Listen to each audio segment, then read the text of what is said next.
Right now, someone might be using a psychological trick on you, and you won't feel a thing.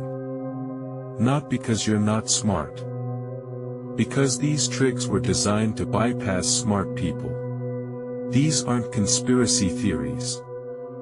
They're documented psychological principles, studied in labs, used by marketers, and quietly deployed by people around you. Once you see them, you can't unsee them. Let's go through all 7. Trick number 1, the scarcity illusion. When something seems rare, your brain tells you it's more valuable. Even when it's not. Websites use countdown timers. People use silence. If someone suddenly becomes less available, by design, you want them more. That's not attraction. That's a psychological reflex being triggered.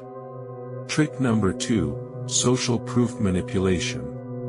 Your brain constantly monitors what others are doing to decide what's correct. This is why laugh tracks work.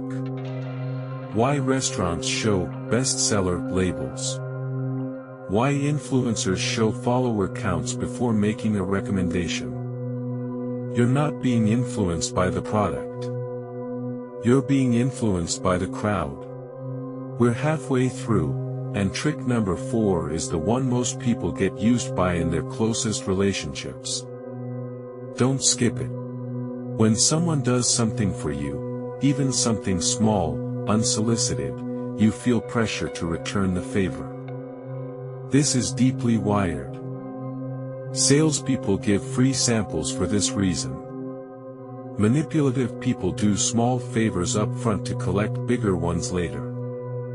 The question isn't whether you feel grateful. The question is, who triggered that feeling, and why? Trick number 4, the intermittent reinforcement loop. This is the most powerful one in relationships. When reward comes randomly, sometimes warmth, sometimes coldness, the brain becomes addicted trying to predict it. Casinos are built on this. So are toxic relationships.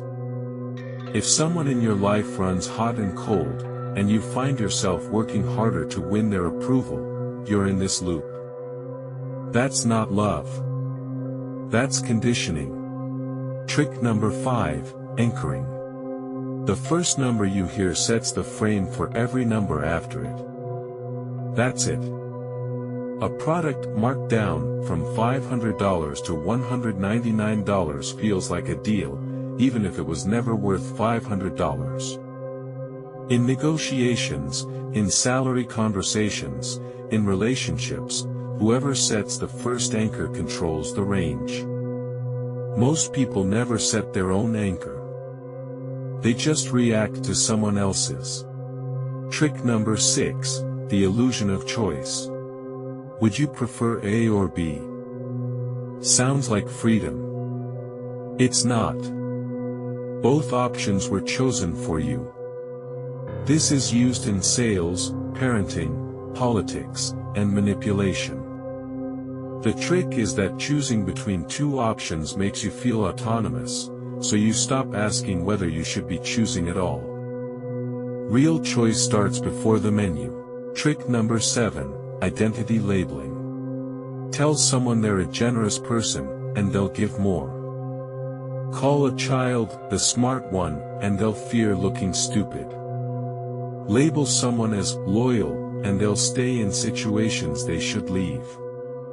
People act to stay consistent with the labels they've accepted about themselves. This is why marketers say, people like you always choose X. It's not a compliment. It's a leash. Here's the thing about all 7 of these. They work because they target automatic responses, parts of your brain that act before you think. Awareness doesn't make you immune. But it does slow down the reaction. And that pause. That's where your actual choice lies. Which of these 7 have you experienced, in advertising, at work, or in a relationship? Drop the number below. I read every one. And if this gave you something to think about, there's a lot more where this came from.